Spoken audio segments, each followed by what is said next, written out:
All right. Can we still hear me? Can we still hear me?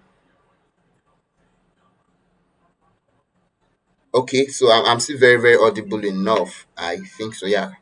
So please, the numbers here, these are not the total number of students that really, really need this. We should have more people here. So send the link. Of course, when our speaker starts speaking today, please screenshot your phone or snap your system if you're using a system and post it in your class group chat on your status and tell them we've started. This is an opportunity every student should not miss. Should not miss. So please, let's ensure to do that. So without any further ado, I'll be inviting our speaker right away. Right.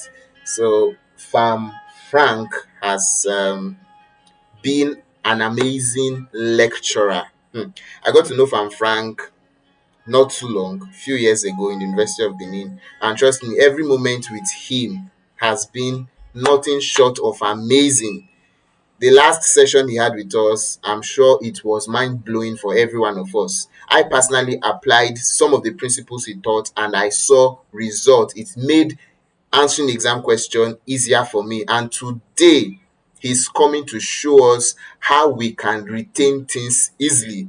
This our speaker is not just somebody that talks alone. He's somebody that has gone through this system. And trust me, some of the things he learned when he was a student, he can still recall them now. I remember when he was teaching us the last time, he was teaching us something about coagulation. He still remember the mnemonics he used to retain the whole clotting factors. And trust me, that was a mind-blowing moment for me. How many years ago, but he could still recall. So he's somebody that can recall a lot. Let's not go there. So we'll be having our speaker, no other person than one of my best lecturer in pharmacy school, Pharm Frank. Can we put our hands together as he comes up? Give me a virtual hand clap. Let's have it. Let's have it. Let's keep having it. Amazing. Thank you so much, sir, from Frank. And you have the mic and you have the floor now. I think he's still with us. Yes. Amazing. So please get your jotters ready, get your question coming. Can get set. It's going to be an amazing night. So get your jotters and let's ride. Let's learn. Thank you so much. Thank you so much, sir. You have the mic.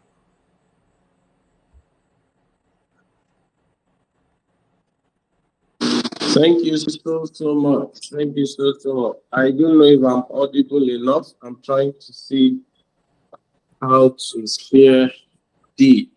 I couldn't access my own file, so I had to, within the time you're doing your introduction, I had to quickly put this up so that at least there is something to present. Okay.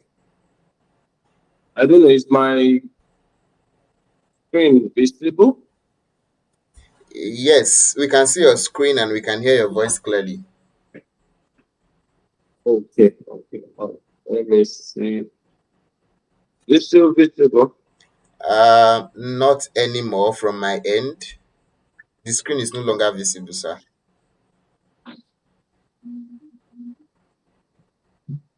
Yes, I think, yeah, we can see now. It's visible. Yes, yes, it's visible. Okay. I'll be shuttling between what's it called, several pieces on my system because I needed to push to do a quick push through. That was why. So if I'm audible enough, I would want to begin from this point. I think it should be clear enough now. Okay. Good evening, everyone. Thank you for your time. So sorry we had to keep pushing and pushing this. Believe you me, it was definitely not intentional. Am I still audible? Yes, sir. Yes, sir. You are. All right. Then that's fine. Hope it's not echoing. Not at all. It's not from, no, from my end. It's not. Okay. All right. Um, the the session or the webinar today is more like focused on helping us to understand the true act of learning. We are gathered here at this point to learn how to learn. That's the true essence of this. I think some time back, the last session we had how to translate what you've learned and then bring it to script, more like from what's it called? From your what was that called then? Was it from the brain to the scripts, right? Exactly, Huh? sir. So yeah, from the brain to the script. So more like how to help you bring what you have stored in your brain to the script so that you can maximize the score or the marks that are obtainable in each of the exams you were to face as at that time. You know, that was necessary because of the teasing as at that time. However, what we're about to share today is not just for exams. What we're about to share today is how you can be an effective learner. You must understand that I want to believe that the majority of you are pharmacy students aspiring to be pharmacists. The implication of that is you have to understand that every now and then the the bar and the yardstick for measuring an effective pharmacist keeps rising. At the moment, I think several years ago, we had an 8-star pharmacist. Today, we are talking about a 12-star pharmacist. And then one of the stars that supposedly seems to be recurrent at every point in time is that a pharmacist is a lifelong learner. A pharmacist is a lifelong learner. The implication to that is there is no end to your learning. So we are gathered here at this point to understand how to translate what is written in the books to the brain. Now, the goal here is not memorization. The goal is not just to have it in your brain as in for a short time. The goal here is to find application to the knowledge you are being exposed to. So it is from the book to the brain. And like I said, we are here to learn the true art of learning. Now, this will just be the content. It will just be very brief, very straight, because I want to give time to individuals to make contributions, ask questions, and gain clarification where necessary.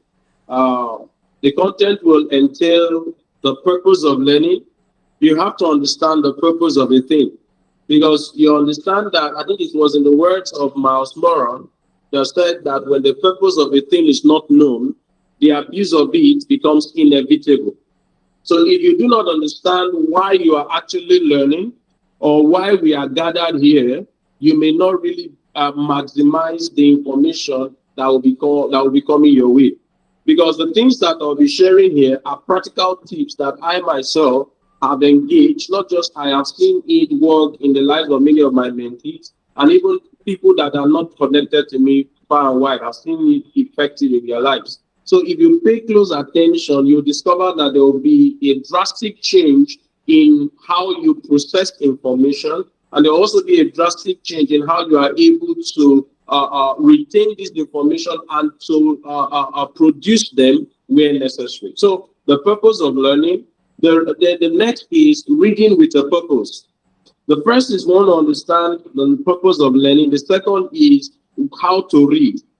And then the third is how we encode and how we memorize.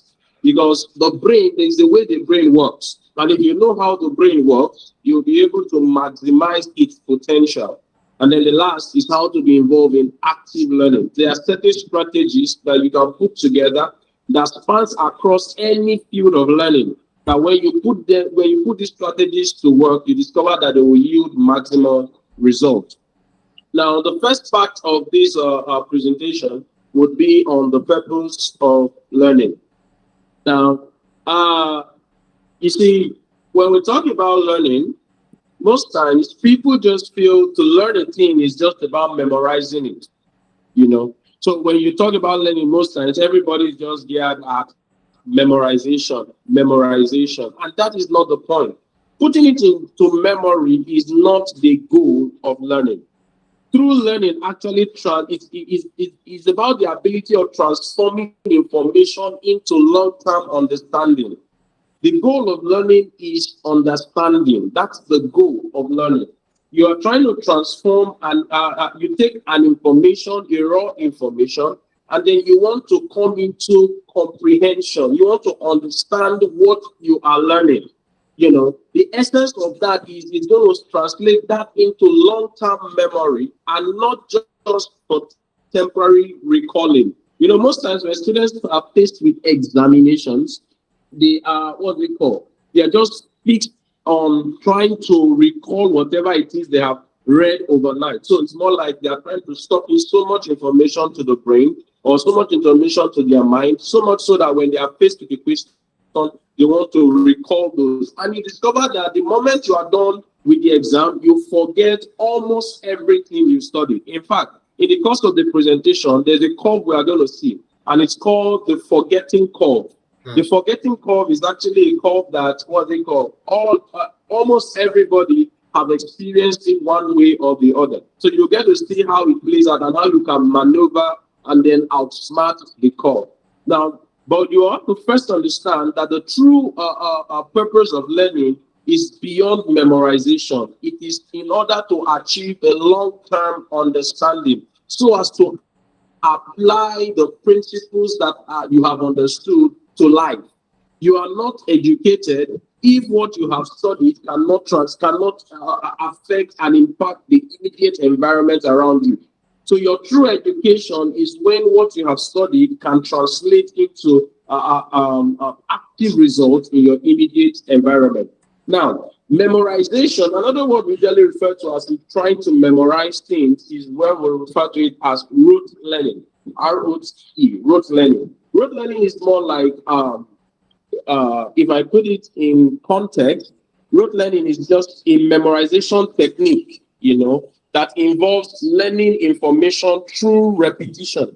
So it's more like an individual is trying to memorize something and then he keeps doing it through repetition. One way or the other, we growing up in our learning journey, we were exposed to this kind of learning where I remember, I'm sure some of you must have been involved in a memory verse recitation and all of that. You discover that you have to recite it again and again and again, all in a bid to keep it in your brain. But you discover that after some days, give some days, some weeks into the whole thing, you've forgotten it because you were only involved in rote learning. Rote learning fades quickly, while deep comprehension enables flexible application of the concept. So there's a concept you are trying to learn. It is the deep comprehension, your deep understanding of that concept that helps you to apply it in real life scenario.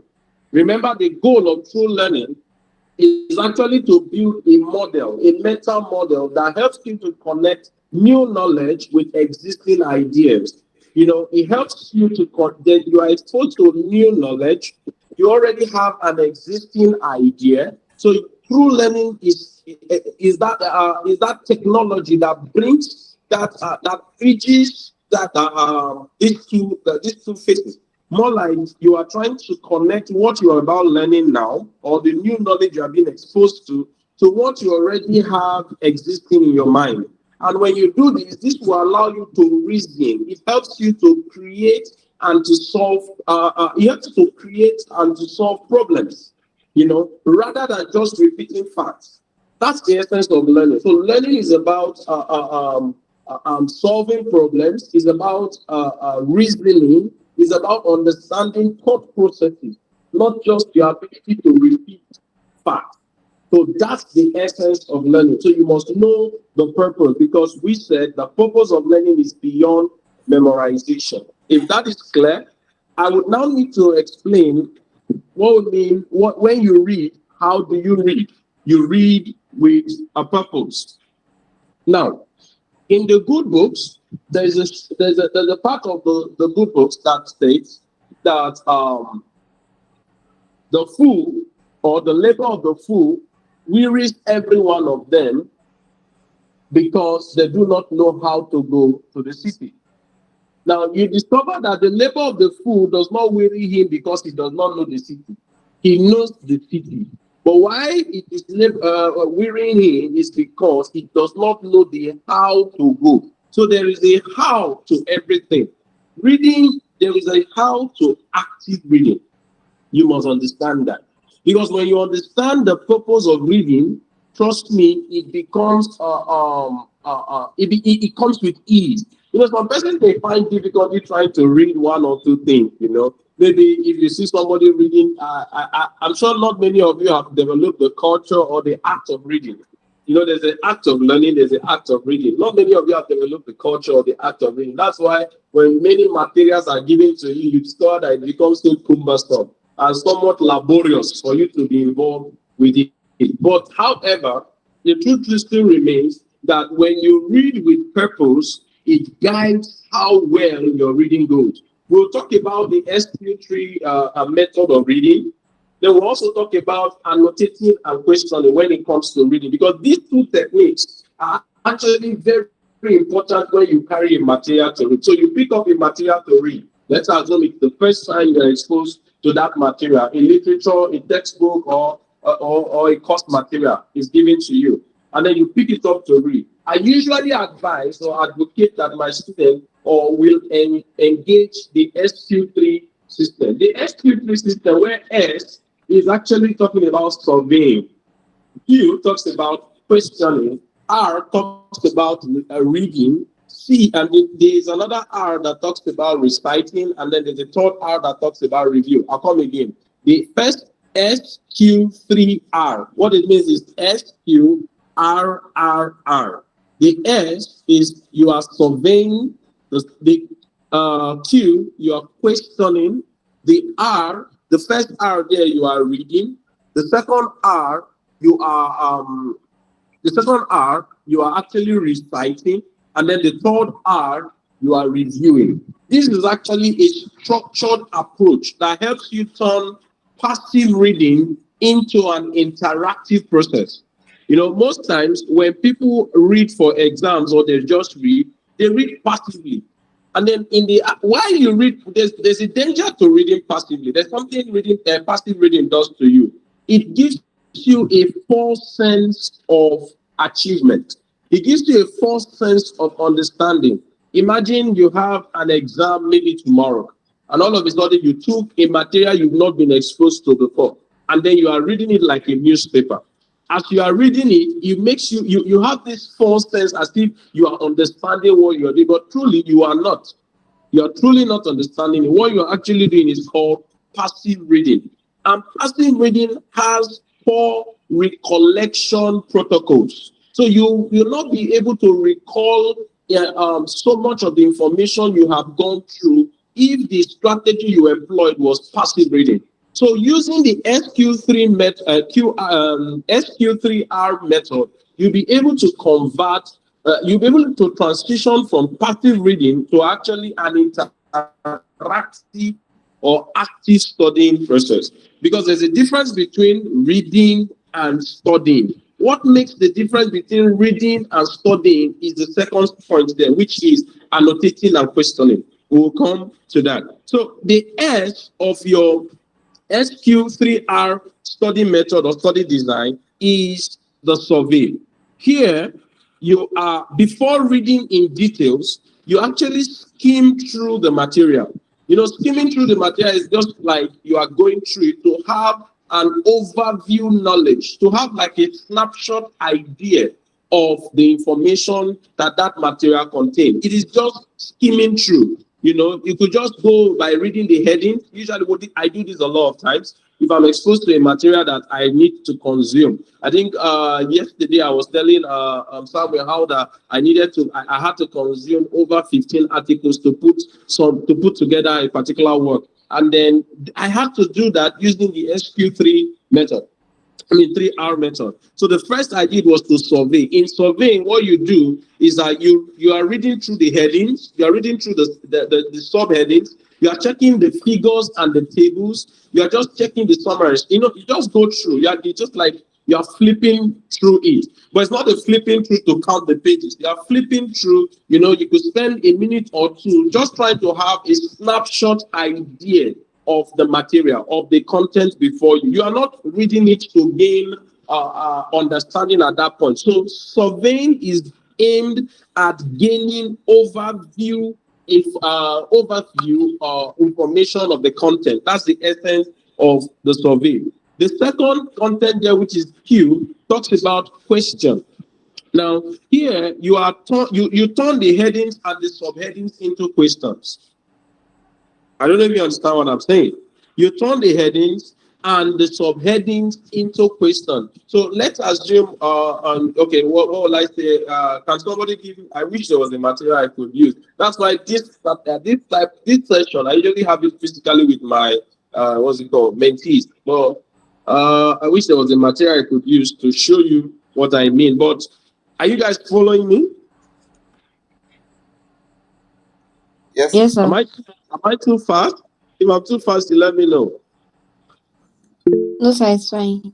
All right. I wish there was a material I could, or is somebody sending me a material? Can somebody just send me a material on, because I have some materials I would not want to use on my phone. Okay. Okay, just leave that. Maybe when we come to the interaction point, we'll talk about it extensively. So in the Q point, which is the question, what you're doing there is you are turning the headings and the subheadings into questions. Maybe for example, let's assume, I'm a pharmacologist, so I'll talk about pharmacology. Let's assume you are studying a material on a drug. Okay, I'm working on a drug at the moment, Silmarine. So let's assume I'm studying on or working on Silmarine, for example, and I'm to study about Silmarine. I could, what's it called? And then under that material, there are different subheadings. Maybe one of the subheadings there may be pharmacokinetics of Silmarine, for example. So I may want to turn that into a question. I may want to write down a question. What are the pharmacokinetic properties of Silmarine? I write that down. That's a question I have dropped down, because the brain becomes more proficient when it is challenged. Your brain becomes redundant when it is not challenged. Your brain becomes redundant and senile when you don't challenge it. And of the 7 ways that you challenge the brain, one of it, and one of the most effective ways of challenging the brain, is questioning it. So your ability to you've skimmed through and you've seen some headings, and maybe one of the headings I will see in that material will be pharmacokinetics of seal marine. I would have to now write down a question. What are the pharmacokinetic properties of seal marine? I write that down. The essence of questioning is to create a purpose for reading it.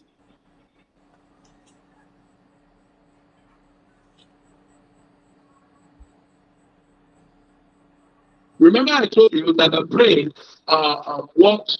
It all just came in. But did it interrupt the network? No, we can still hear you, sir. We can still hear you.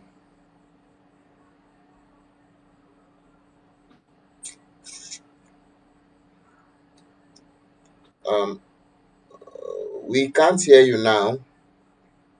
I don't know if it's from my end, but we cannot hear you again, sir. Mm, not clearly.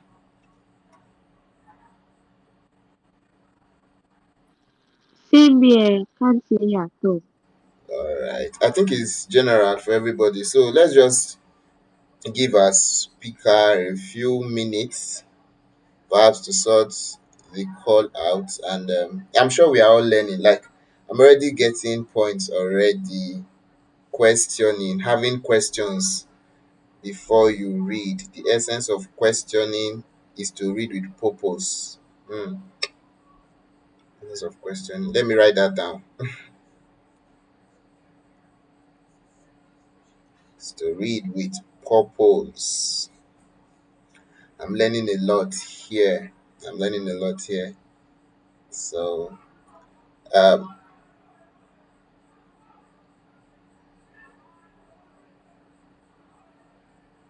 okay, I think our speaker will be joining us very, very, very, very soon. The call is just had a thing or two on his network. But so far so good. I've learned a lot. I don't know about you, but trust me, there are some certain things that have dropped into my mind already. The essence of learning is not just to memorize and pass exam, it's to be able to positively impact your immediate environment with the knowledge. Okay, I Hello? think we have. Is the network back? Yes, we can hear you now Is it back? clearly. We can hear you clearly now. Oh, oh, okay. Thank you so much. Thank you so much. Is my screen still there? Your screen is still very visible. Okay. All right. All right. Let me not take too much of time. But I need to explain this point very well. That's the essence why I'm doing. Okay, I think You see, the screen is only visible from my end. I don't think others can see your screen. oh really? Yes. If you can see the screen, thumbs up. If you cannot, thumbs down. Let me see. Okay. Oh, oh, all right, all right. It's okay. It's okay. I've seen the reaction. I think I'll speak out. Is it visible now? Yeah, from the reaction, it's very visible now. It's visible, right? Yes, sir. Okay. All right.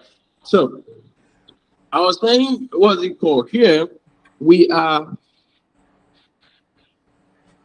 we are okay. I was talking about the questioning. So the essence of questioning is to create a purpose for reading, and then this will in turn stimulate active learning. That's very important because when you set those questions, it means these are questions I need to answer by the time I am done studying whatever I'm studying. Is that clear? Now, when you're done with that, the next you now do is you are now involved in what's it called, in reading. So the first you talked about survey, you talked about question, now you're talking about reading. And then in reading here, you read the material carefully to answer the questions you have generated. So you don't, when you pick a material, the first thing you want to do is you survey, get acquainted with the headings, get acquainted with the topic, get acquainted with the figures and the tables that are in that material. Then next, you want to carve out questions from the subheadings and from the headings. Then the next, you now begin to read. And when you are reading carefully with the aim of finding answers to those questions you have drafted out. So as you do that, you focus on key concepts. Here, you are also taking brief notes. Some persons when they are reading and they are writing notes, they are actually copying everything in that same material. That's not what we're talking about. We're talking about taking brief notes. You highlight important points sparingly. You don't highlight it so bogus. You do it just sparingly so that you can easily look at it and then start your brain to produce more words or more flesh to what you have highlighted. So the purpose of reading at this point is to actively engage with the content you are studying.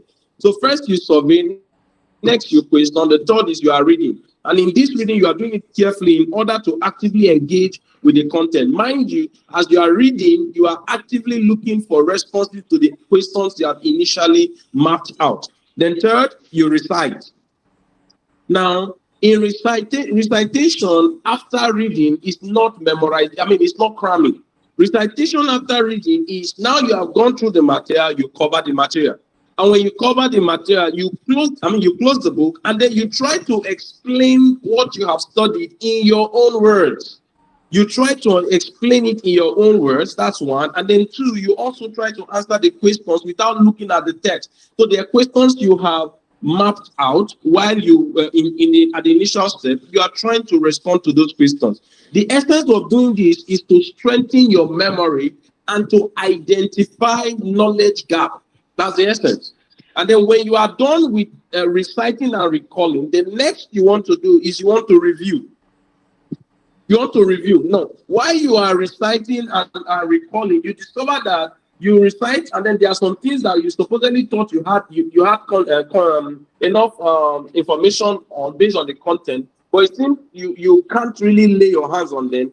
In this one, at this point where you are reviewing, you go back to the material again and you try to fill those gaps.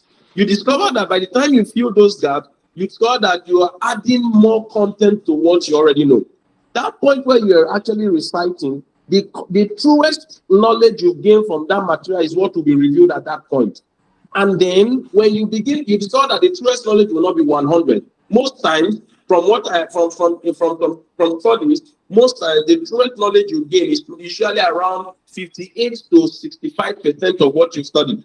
So, but when you now do a review after reciting, you discover that you would have upped that content to about 70%.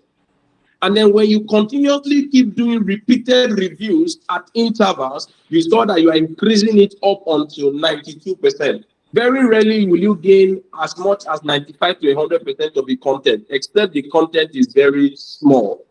Thank you. Now, when we move from there, I don't know if that method is clear. If that method of active reading, this is active reading. Now, I'm telling you how to participate actively in reading. I don't know if that method is clear. If it's clear, let me get reactions to that, please, so that I can follow up with the next.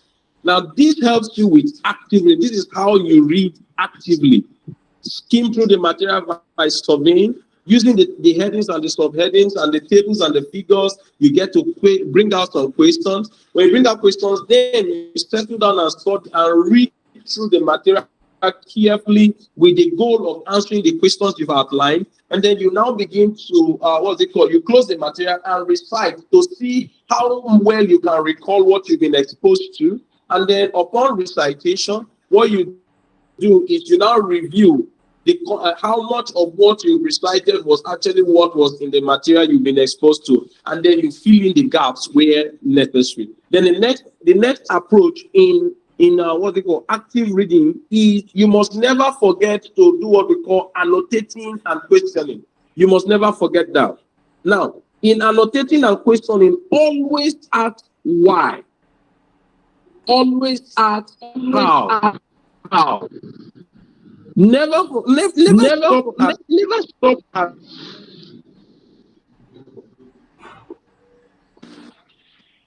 Am I having an echo? Sorry, sir. I think that's from Anthony. I think, okay. He has muted his mic. Thank you, sir. You can go on. All right. Now, in reading, when a concept is given to you, don't just take a concept, hook, line, and sinker. Try to ask questions. Ask the WH questions. Ask how. How can these things be? Even Mary had to ask the angel, how can these things be? If an angel brought an information, can these things be? Learn to ask the question how. Learn to ask the question why. Because the brain memory is associated with when you understand the reason. When you understand reason and process, memory is enhanced. So when you are studying, ask how, ask why. So all of a sudden they tell you what's it called. You take paracetamol every 8 hours. You take 1 gram of paracetamol. You want to ask why must it be every 8 hours? Do you understand? Ask why. And then if you are giving a response and you still cannot relate to the response, ask how to that response. And if you do that, this will keep your mind engaged and create more like a dialogue with the text. So while you are studying, it's like there's a dialogue, there's an individual you are together with, and then this makes your learning process a more personal one. Now, how do your brain encode? I think I was 300 level students I was teaching. I was having a lecture with them last semester, and then I was trying to tell them how the brain stores information. And I told them that the brain does not store information with letters. Your brain doesn't store information with letters. Your brain stores information in pictures, in images. Maybe at another point, I may explain that more appropriately. Now, look at this. You see, the brain stores information, very important. However, how do you enhance this information storage capacity of your brain? Now, one thing you have to understand is there's a technique called spaced repetition. You know, more like repeating the same thing or doing the same thing at intervals. Imagine somebody is studying now and then he just picks the material and all he's doing is he's spending 1 week just reading that thing again and again and again every day, every now and then he's just studying that thing. That is not true knowledge. That is not true knowledge because there's something called the forgetting curve. Let me see if I can find that. Yes. Let me put it this way. I don't know. Is visible, right? Is it visible? Yes, sir. Okay. All right. I had to pick this so I could explain. Yes. If it's visible, now look at this. Did you see there's like a serpentine type of motion here? Did you see that? Yes, This sir. serpentine type of motion, if you observe, it talks about this is the first phase. Can you see my cursor? Oh, boy. Okay. I think we're having. All right. Those that are having the thumbs, yeah, I'm having more like mixed reaction. So, what's the challenge? Is it that you're not seeing it, or what's the challenge? Let me know. I'm not seeing it, sir. Okay, Joy, you are not seeing it. Is any other person seeing the screen? Yes, I can see I the can screen see. from here. Am I alone? Please, if you can see the screen, thumbs up. And if I can see. okay, you can see now. Okay, Joy, can you see now?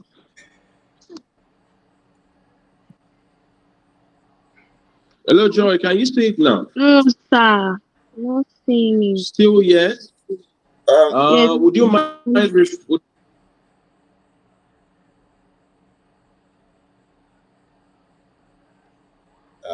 hello. Is this my network or oh, Jesus?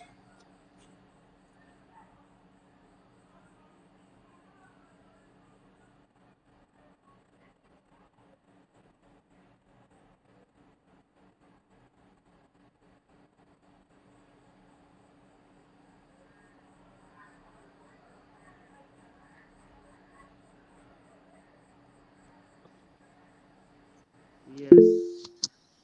all right? Now, you see, the first time you are exposed to an information, there's something referred to as what's it called? Immediate review before within 24 hours. Usually, if you want to keep something in your brain for a long time, what you do is if you follow this curve, it will stick to your brain. Now, I assure you, it will stick to your brain. This is the journey of moving an information from what's it called? Just from how will I put it? Just from the periphery and then bringing it into real time life practice. This is where you move the information from just the book and it is truly in your brain. There are four phases to it. And then this is more like you mastering spaced repetition. Now, this is how it happens. There are four phases. The first phase is where you have immediate review within 24 hours of first exposure. What I mean by this is I'm exposed to an information. I have to review that information within the first 24 hours. This is a practical step. So you attended a lecture. Oh, the lecture was beautiful and interesting, and then you close up that material. That's all. If you want to move that information from the surface down deep down into your memory, you have to review it within the first 24 hours of exposure. So within the first 24 hours of being exposed to any information, review it again. So let's assume you have a handout and you are preparing for what's it called an exam. The next what's it called at a particular point, review that material within the first 24 hours. And hope you know what I meant by reviewing the material. That's employing the SQ3R method. You review it within 24 hours. So after a lecture, you took notes within from the lecture. What you do is you have the next 24 hours to start the journey of carrying that information to the point in your brain where you can always recall it at every point in time. So first review must be within 24 hours. This is like a prescription. If you follow this, you can try this on any information and then give feedback over time. So first information, review it within 24 hours. That's of your first exposure to any information. So you went through what's it called? You were in a practical lab, and then what's it called? You were taught the practical and everything. You paid attention, and then what's it called? You are done. Don't allow that information to pass without you reviewing it within the first 24 hours of your exposure. So it simply implies that every lecture you have within a day, don't allow 24 hours to pass without reviewing the information shared. Because this is the journey to pushing it to your brain for permanent mastery. Now, after that, the second review should be what's called, you review 3 days later in order to stabilize the information 72 hours later. Did you get that? First review 24 hours.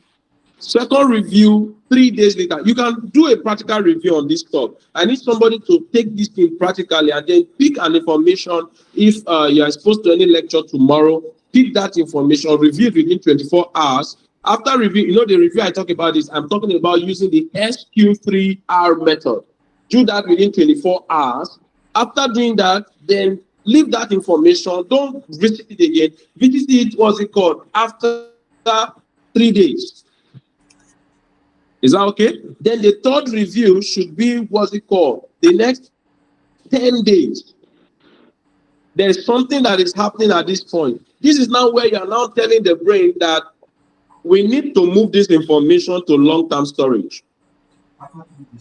And then within the next 30 days, you do another review, and it will assure you that that information will stick permanently to your brain. Guess what will happen? 60 days, within 60 days of after the fourth phase, your brain will automatically recall the information.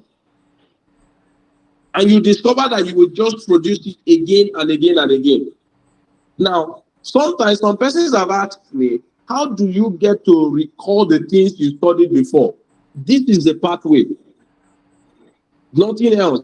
That's why I had to just go pick this image and bring it out so that you can see. This is the pathway, nothing else. So it begins with, don't allow a new information. You are exposed to a new information. Don't allow that new information past 24 hours before you review it. And after you review it, give another 3 days. Within the next 3 days, review it again. And after that, don't be in a hurry to keep reviewing it every day. No, space it. You need space. You need space to do that. And then the third review should be that's the third phase, which is the third review, should be within 10 days later. At this point, when you've done that review on the 10th day, what happens is that you are literally telling the brain, we are moving this information to our long-term storage, because the brain has a short-term storage and a long-term storage. And then the fourth review is you are moving it into to achieve mastery, permanent mastery. Can I have 5 persons who will practically engage this and then see? And I'm not talking about engaging this with information that you already know. Pick an information you don't know anything about. Pick a material you've not read, you've not had any exposure about. Then do first 24 hours, first 3 days, 10 days, and then the next 30 days. And then you can meet me at any point in time and give me a review if it worked for you or not. Speaking here, I could simply, in fact, now that I was even talking to you, all of a sudden, my brain is already recalling a definition of resonance. Physics. You know why it's recalling the definition of resonance? Because it works in a cyclical path.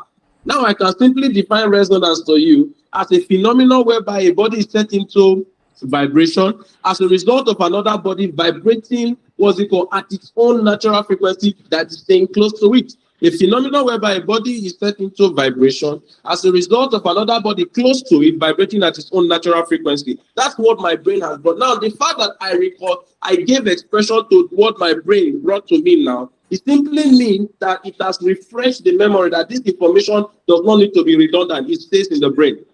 The last time I was teaching, I think I was lecturing in 400 level, we were trying to recall glycolysis. As we're recalling glycolysis, what's happening is it's telling my brain to, this information does not need to be redundant. It is useful. Are we together? Can I get a response, please? Yes. Please, God's will. Can you mute your Yes, we are mic? together. All right. So this will help you a whole lot. Now, especially for what's it called? Undergraduate students, beautiful. You see this, the final year students are about living. You know, you discover that now you are living, you are now moving from the books. At this point, you'll be giving people's life to handle. So you discover that whose device is that? God's will. God's will. All God's right, thank you. Okay. Now, at this point, but it's particularly for the final year students, you know, you soon leave the system and then you face real life scenarios where all the things you've studied, which you supposedly wrote the exams and had A's and B's and passed, you discover that you truly don't know those things. So when you now get into real life practice, you will now be wowed by the by the vastness of your inadequacies. So at that point, you discover you need to still, this is where you now begin to exposing yourself again to information. You now study again. If you practice this 24 hours, 3 days, 10 days, and 30 days, you will see massive result to it. All right. Now, having said this, let me go back to what I was saying initially. Okay. Now, I am here, how the brain encodes. So I just had to explain to you how, what's it called, we do this review. So you review your materials at increasing interval. This leverages the brain for getting calm, strengthening your neuronal paths and moving knowledge into long-term memory. That's how you move knowledge into long-term memory using spaced repetition. Then what's it called? Elaborative rehearsals. It's more like it connects new facts to personal experience. Now, in that rehearsal, these elaborative rehearsals, what we're talking about is there is nobody at this point in time that is having what we call a tabula rasa. You know, when we're all born, we had a clean slate where there was no information, no knowledge. That is that child that is born at that point. There is no exposure, no information, no knowledge. That child is having something we refer to as the tabula rasa.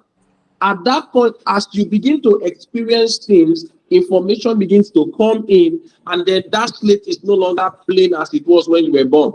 So there is nobody without a pre-existing knowledge. Now, this, if you want every new information to stick to you, you must find a way to connect the new fact, the new information, the new knowledge to personal experiences or existing knowledge. If you are able to connect that, trust me, it goes a long way to help you. Now, say for example, you're studying something, maybe an historical event, you can link it with a movie you've watched. Are you getting me? You can link it to a movie you've seen, you can link it to an experience you've had, and then before you know, this will create a rich memory that you can easily trace and it can easily be retrieved. All right. Now, time is fast spent, but let me get into active learning strategies. Now, there are usually around 5 active learning strategies, but I have seen the Feynman's technique as the most effective. And that's why it's the Feynman's technique that I would explain to you. The Feynman's technique here, it's a simple thing. You know, one of my mentors once told me that whatever it is you said you know, if you do not have the ability to explain that thing to a child, then you have truly not known it. And that was simply Feynman's technique. Feynman's technique is just simply your ability to explain a concept in plain language as if you are teaching a child. So if, for example, you are studying, or let's assume you're studying the pharmacology of What would we use? What would we use? Okay, I think I have a class with 400 level students tomorrow morning. So let's say where you're teaching, you're having the pharmacology of anti-tubercular drugs, for example, and then we begin to talk about maybe the mechanism of action of isoniazid and all of the rest. Now, when if you have truly understood it or you truly studied it, before the true claim that you truly understood it is that you can explain the pharmacology of that drug to a child in plain language, demystifying the technical terms involved. So imagine I'm talking to what's it called, a child, and then I'm talking about what's it called, isoniazid, for example, and then I need to explain its mechanism of action. I cannot start using concepts like isoniazid, what's it called, what's that enzyme, catalyst peroxidase. And then I now begin to talk about catalyst peroxidase, how that you convert the isoniazid from a prodrug. When I say, and I'm talking to a child, I say isoniazid is first, what's it called, a prodrug that needs to be activated. The child will not understand what I mean by a prodrug. So I need to have an understand. I need to explain what a prodrug. Now you are not explaining to a child in the real sense of it physically, but you are putting your explanation in such a simple form that the truest meaning of every technical term you are using in that definition or in the explanation of that concept. So when we talk about the Feynman's technique, we are just simply saying explain a concept in plain language. You are doing it as if you are teaching a child. So you are explaining it to yourself as if you are teaching a child. And then by so doing, you also identify gaps in your explanation. So maybe you are trying to explain a term and it's like you are finding it difficult to connect two things. What you do is you identify that gap, you go back to the material again and look for where that gap is. Sometimes the gap may not be there in your material. So when the gap is not there in your material, you now go the extra mile, go extra materials, go extra mile to search for how to answer that gap. Because when you are able to answer that gap, you start that you'll be able to flow freely when you are, what's it called, explaining it. This will reveal what you truly understand and what you did not understand. I don't know if that is clear. So the next time you are studying a concept or you carry the material to study, when you are done studying it, try explaining it using the Feynman's technique, such that you are explaining it as if you are talking to a child.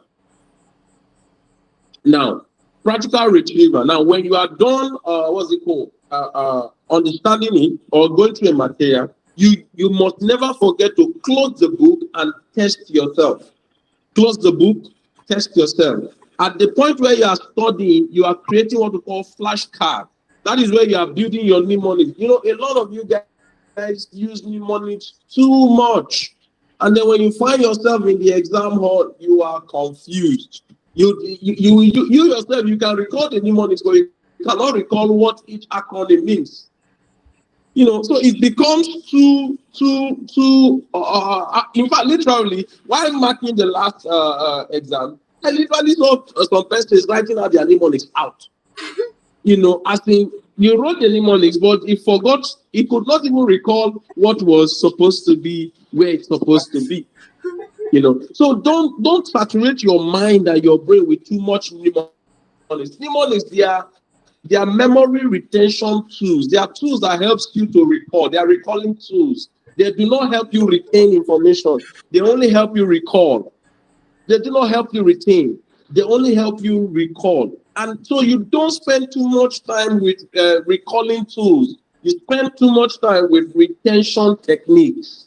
So try as much as possible to retain. So you close the book, you text yourself, you use flashcards, you write the summaries from your memory. Now, it's more like when I'm studying a material, by the time I'm done studying it, I can pick a fresh book. If you've been to my office, you see a lot of A4 papers there, white plain sheets. And then in those plain sheets, it's just me sitting down. By the time I could just sit down in my office, and then I'm just writing out everything from memory.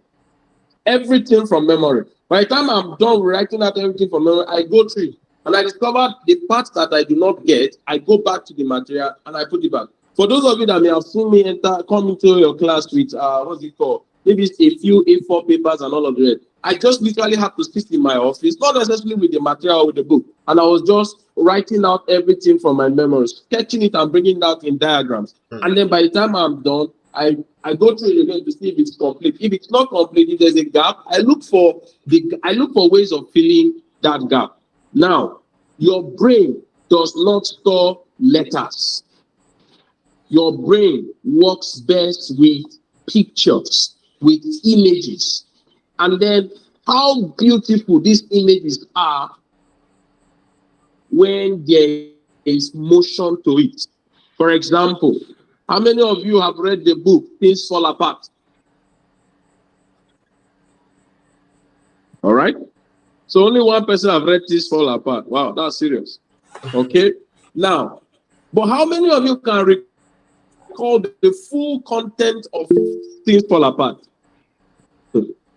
You may not be able to. Good, because it's been a long time. Now, how about I ask the question? How many of you have seen, what movie will I use now, for example? Okay, have you seen this movie, To Kill a Lion? To Kill a Monkey? How many of you have seen the movie, To Kill a Monkey? Oh, beautiful. So that means you've seen the movie To Kill a Monkey. But you observe that you can almost literally recall everything in that movie and possibly even recall some conversations.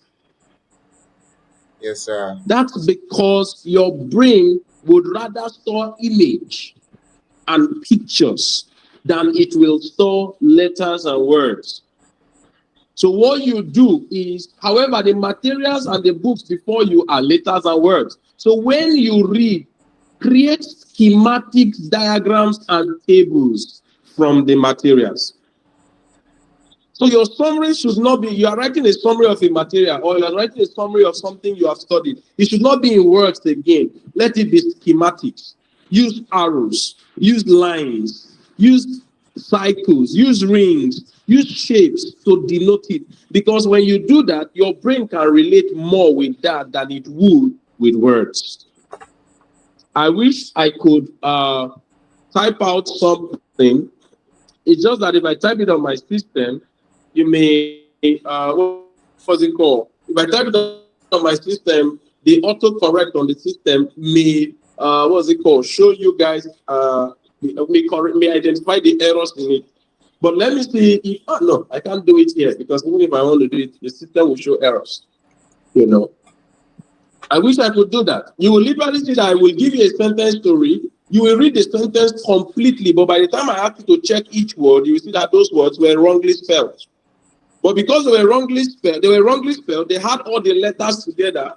They looked like the image of that word. So your brain will pronounce that word, even though the letters are wrongly arranged. They were all the letters involved, but they are wrongly. I think I did it with 300. Are there 300 level students here? Are there 300 level students here? Oh, we don't have 300 level students. All right. That's nice. That means I'm talking more to 600 level then, I believe. Yeah. All right. I haven't said this. Let me see if I can see one other thing I wanted to show you. Okay. This was when I think I needed to explain the, what's it called? Feynman technique. You didn't see the practice? You choose a concept. You write the name of the topic at the top of a blank sheet. Did you see that?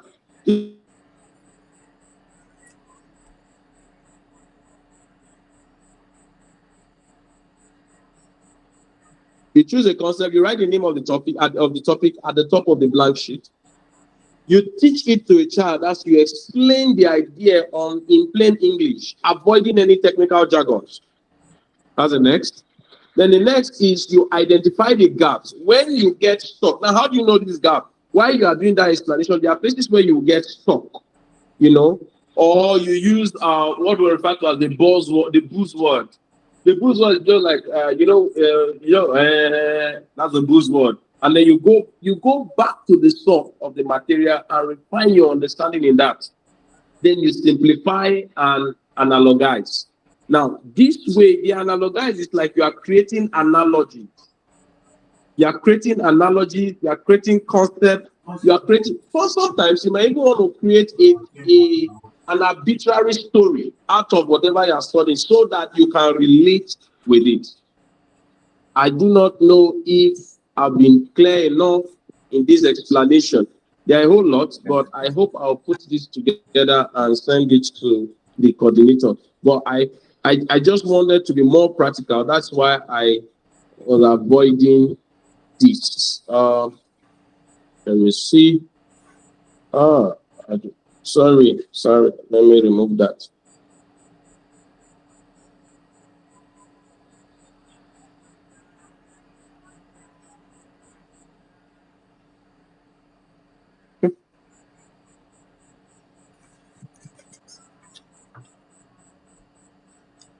All right. So having said this, we would need a time where I need to understand from your own perspective where you need clarity and how I can come in. So I think the floor is open at this point.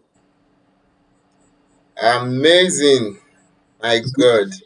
If you really learned, if you've gotten insight into what you need to do to learn better, please can you give our speaker a virtual round of applause?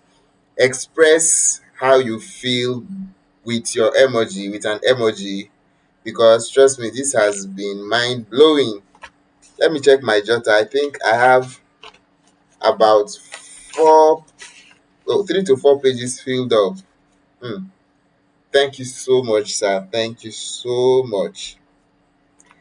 Pharm Frank has given us different templates of how to move strange or alien information into permanent memory. And trust me, these things are highly applicable. Highly applicable. Thank you so much, sir. We really do appreciate your time and the knowledge and the wisdom you've poured into us. I wrote so many things here. I wouldn't want to start repeating them. When our speaker was talking about space repetition, I discovered that it will only take you 30 days to turn something new you've never had contact with before into permanent information. Just 30 days. Because if you remember, the last phase of our review is 30 days later to achieve permanent mastery. That means that we still have for 30 days to exam, abi? We all can convert the materials into permanent knowledge even before the exams. So many things here, from the Feynman technique, teaching, and everything. I've applied some, and there are so many new things I've seen here that I'm going to apply moving forward. So thank you so much, sir. We really do appreciate your time and your wisdom. So we'll be going straight to questioning. Sir, please, I want, before we take the questions, I quickly want to ask if it will be possible for us to have the slides after the session, sir. So is that going to be possible? Immediately after the session, now, Sam, I'm owing you the previous slide. Exactly, sir. Have I sent that to you? No, sir. No, sir. I've not sent that to you. What's it called? You meet me on campus and pick it, please. Okay, sir. Please. Okay, sir. Okay. All right. If you don't, of course, if you don't meet me on campus, you know where to hijack me at night. Yes, sir. All right, it's fine. All right, sir.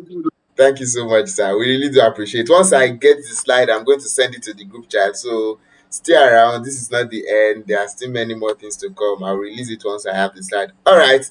Let's have the questions. If you have questions, let me see your hands. The time is fast spent, so I will not be taking so much. So let me see. If you have question, please quickly raise your hand. You have 15 seconds to do that so that you will know the number of questions we have. So if you have question, there is the hand icon on your screen. Please make use of that. All right. I can see. I think I can see Ajeke or Mamige. I don't know if I'm pronouncing it right.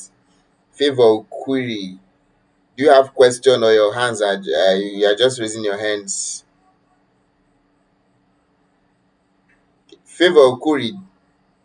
Okay. Okay. So please, if you have question, there are some places, some things you need clarity on. This is your opportunity to ask your question. Please ask your question right now, right away. Raise your hands and ask your question.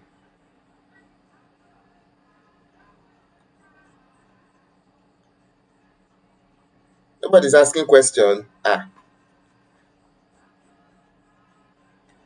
Okay. Do you have? I think we have a question from the chat box. So let's start with that.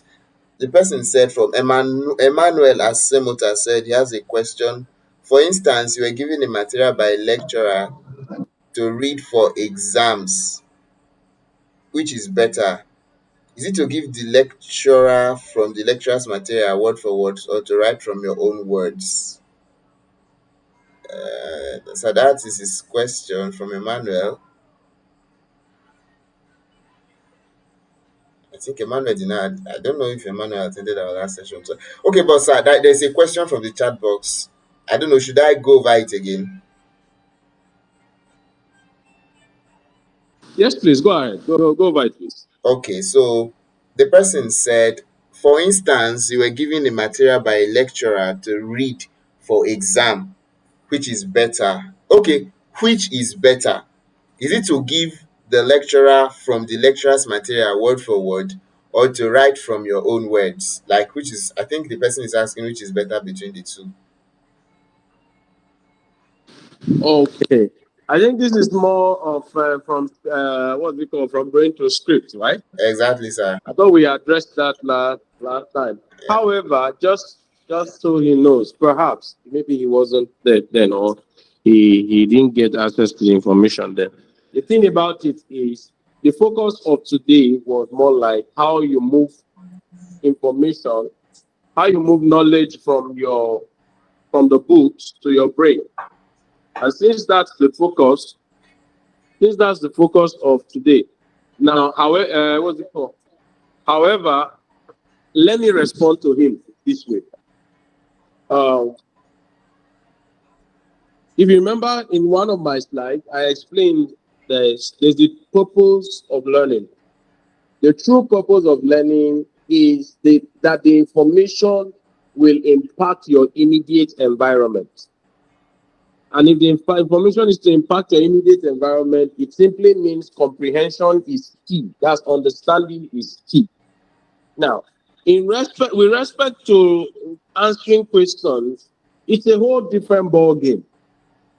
Because from what Emmanuel from his question, I just literally just explained to me, just brings to mind that Emmanuel is just trying to just pass an exam in pharmacy school and to leave.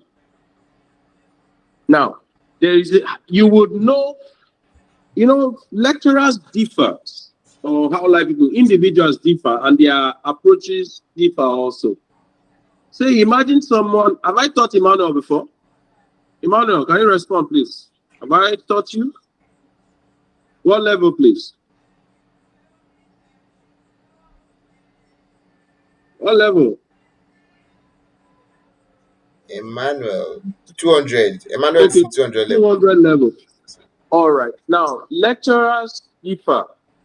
If for those I have taught, they will understand that I don't even give you material.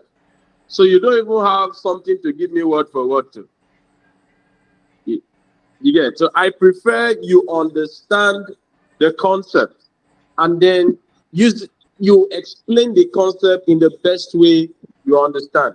However, not all lecturers have the same school of thought as I do. Now, this is the point. You understand who your lecturer is, because now the goal of your question is how to pass, not necessarily how to understand. Because if understanding is goal, then you have to get it in your own words. Now, if how to pass is what it is, study your lecturer. as a lecturer is teaching or lecturing, you will know the kind of lecturer he or she is. If it's someone who dictates materials for you, or someone who dictates without necessarily explaining, or someone who just gives you material without necessarily explaining it in depthly, then it simply means this lecturer just wants you to give him what he or she has given you. I don't know if that's clear. But if a lecturer comes to you and then he's spending all his time, all his energy, sweating it out to the intent that you will understand what he's explaining to you, he's not necessarily after word for word. He wants you to give him from your standpoint of understanding. However, if you understand the concept, if you truly understand the concept, then there's even no such thing as word for word, because understanding is universal. What I mean is, if I tell you this is the mechanism of action of the drug, if you understand the mechanism of action of this drug, another person understands the mechanism of action of the drug, and they are told to write on it, it will still literally almost seem the same thing. So I don't know if I have responded to you, sir. So in simple words, in simple words or plain words, study the personality that is your lecturer. From that, you would know whether he or she is someone who would appreciate a word for word or someone who will appreciate your understanding. Thank you. Amazing, amazing. So, Emmanuel, I hope that answers your question.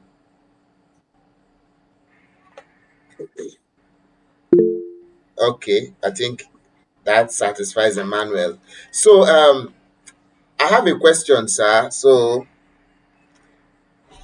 I don't Okay, know. go ahead. All right, sir. So, while you were explaining the spaced repetition, you said that the first phase is to take place 24 hours after exposure to the body of knowledge, then subsequently 3 days, 10 days, and 30 days, respectively, in the for the different phases. Yeah, So, and you said yeah, that each phase should comprise the SQ3R model. That is the survey, the question, the read, the recite, and the review. So does that mean that, let's say I want to do my phase 3, which is the 10 days after exposure, I'll have to still survey the material, write questions again. I know read, recite, and review might be a normal thing. So, am I going to write questions that are quite different from the question I've written before? Do I still have to follow through this process, or I should just try to recall what I can remember during the second phase, which is day 3 after exposure? So, I don't know if you get my question, sir. yes, I do. I do. All right. The first phase, which is the within 24 hours of exposure, first exposure to the body of knowledge or to the concept, that is where you are applying the SQ3R technique. That is where you are surveying, that is where you are questioning, that is where you are reading, you are reciting, and then you are reviewing. Again. Now, the second phase, which is usually 3 days afterwards, what you are doing at that phase, you are no longer surveying, you are no longer questioning. Here, what you are doing is you are reciting and recalling. The essence, as you are reciting and recalling, you now review. So you are reciting, recalling, review, reciting, recalling, review. Now, while you are reviewing is you'll be observing that there is a gap. So it's more like that first day is as if you had so much.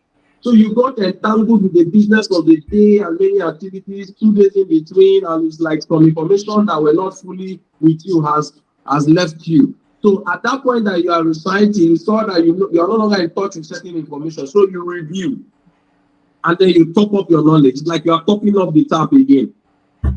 Now you are no longer surveying and questioning. You are just doing reciting and review. Then what's it called? The 10th day, here you are still doing further reciting and reviewing. You discover that at this point, you will now be having more content. You can easily produce it more than it was before. And then the last phase there. So first phase is the only phase you are applying the SQ3R. I don't know if it's clear. Yes, sir. Yes, sir. Yes, sir. It's very clear. So first phase has the S and the Q, but the remaining Yes. phase just has the three R. It's just the 3 hours. Oh, Yes. okay. Thank you so much, sir. You're welcome. Do we have any question? We'll be ending very soon. This is your opportunity. Don't go and disturb Pharm Frank to say you have special questions. This is the opportunity you have, please. If you have any question, do well to ask now. 5 seconds. And if your hand is not up, I will assume we all understand this concept. Okay. I do not have any hands up. That means, Yeah, but I would appreciate if some persons will put to practice the call. You can try it out. You can just try it out. You can decide to now when you're trying, you don't start with something you know. Take something you don't know. Get a new information. Maybe there's a material that has been released that you have not studied it. Try it out and observe. The only difference is that you may not have what's it called 30 days because exam is still coming. You know. So that's why most times these things are better done at what's it called beginning. But the truth about it is first, third, and 10th day exposure is already enough to allow you what's it called recall with ease. The essence of the 30 days and multiples of 30 is for you to have permanent storage of those information. So as I'm speaking now, I could in fact, talking to you now, initially I had to talk about resonance that came to my mind. Talking to you now, what came to my mind now is those 10 equations of wave in physics. mm, So now it means immediately after this call, I'll have to now put my hands down and then begin deriving those equations again until I get the 10. Yes. And if I don't get the 10, whichever one I'm unable to get, or wherever I am stopped, I'll have to go back to the books to pick it up. mm, And if I have, what I've done is that I have, what's it called? It's like you satisfy the ritual to retain this information in your head. mm, That's how it works. So mm, it simply means the next time somebody meets me 2 days from now, and then I'm not talking about wave, and then I can conveniently begin to bring out what's it called? The equation of wave. mm. Wow, wow, wow. So that's how it works. Hmm. That's very true. Amazing. So, how many of us will be willing to try this out in our studies this semester before exam? If you'll be putting this into practice, can I see a reaction? Yeah. You see, I don't just want us to just hear these and just go, because I'm already imagining the result it will produce if only we can apply this. So that group, our group chat is going to turn into something like a community where we apply and come discuss how it is going for every one of us. I don't know if you get. So please, once the meeting is over, do not leave the group chat. Let's apply this thing and transform our academic life, because this is even beyond academics. In life, you have to learn, you have to keep learning. So this is a model for consistent learning and retention of everything we've learned. So please, if you are really really interested in applying this thing, please ensure that you signify in the group chat, so that I will create a system for follow up and monitoring, discussion, and the likes. So, thank you so much, sir. I am indeed very, very, very grateful for the load of wisdom you've given us tonight. Tonight, we are really grateful. Please, if you are, what do we say to Pharm Frank, guys? What do we say to our Pharm Frank? Thank you so much. Thank you, sir. I appreciate. Yeah. Hmm. Thank you, guys. Thank you so much. So at Thank this you, point, sir. I will take a bow, right? Thank you. Thank you. Thank you, sir. God All bless right. you, sir. All right. Yeah. Thank you so so much, sir. We are really really grateful. Amazing, amazing, amazing. So yeah, before we leave, my God, this night has been so so much. Let me see. Somebody's saying something in the chat box. Okay, nobody's saying anything in the chat box. Thank you all for coming on board. Yeah, so in case you some of us we've met Pharm Frank in person, some of us have not met him in person, you would want to have a conversation with him. You want him to talk about some areas about the profession. We are designing a system for that, where we call it conversation with Pharm Frank, and it's going to be holding every month. So we are designing the system already. Stay tuned, stay locked in, and you'll get the updates immediately it drops. So one thing I want you guys to do for me is this before we call it a good night. Once this call is over, go to the group chat, tell me that unique thing you've learned today that you've not heard before, or that thing that you've learned that you are going to apply in your studies moving forward. Write it in the chat box, write it in the group chat. Let people learn, share what you've learned. That is another way of remembering, of recalling. Share what you've learned. You see that Feynman technique, I've been applying it and it has been helping me. My coursemate, they know there is no course that I teach that I will have to struggle reading again for exam. In as much as I can teach it, and I teach in such a way that I try my best to explain so that you can understand, it sticks to me and it sticks to me for life. And it's even part of how I passed my jam. I was a physics teacher back then in secondary school. So that's just a side note. I did very well in physics because I was teaching physics then. So please, let's do it to apply all this. Go to the group chat, drop that thing that struck you and that thing that you'll be applying moving forward. And don't leave the group chat. This is a community. This is about studying. This is about learning. We will keep doing this. There is more in store for every one of us. Thank you so much for coming. I see Winfred. I see Peace. I see Jemima. Thank you for hanging around. Thank you, Joshua Sarubo. Marvelous Odion. Joshua Mabi. Oh my God. I don't know if I'm pronouncing this correctly. Joshua, thank you for coming. Emmanuel. Aisusa Osifo. Yes. Thank you, sir. Andino Praise, Anora Robinson, Arafa Lawal, Chikodia Okori, Eminent Junior. Eminent started with us and is still here. Emmanuel Asemota, yes, thank you for staying around. Favor Ukiri, my very good friend, thank you so much. Femi Joseph, Hope Erubami, Israel Enatufe, Jemima Segali, Joshua again, Marvelous Odion, and Gracious, I see you. Winfred, I see you. I think I've mentioned your name before. Praise Dojo, the fastest man in the universe. Rachel Akibe. Yes, Rachel, I see you. I see you. I see you, Rachel. Ruth oh my god. Did I pronounce this correctly? Evo Show. So I see you. Okay. My our speaker is still very here. Samuel Ifebigi. My hands are up. These are my 600 level. Soon to be from this. Success. I see you. Trino voice. Is this Trinity? All right, Trinity. I think it should be Trinity.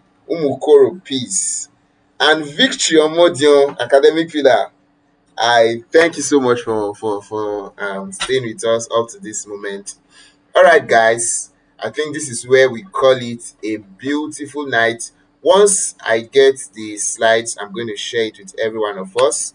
And please pray hard. Hopefully, the recording will be available. The recording of the session will be available. So, thank you so much. Don't forget to drop the lessons you've learned in the group chat. You can start dropping it now.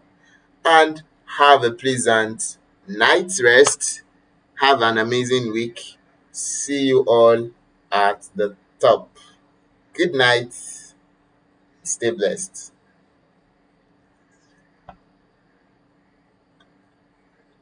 Jemima, do you want the session to keep going? You are sending.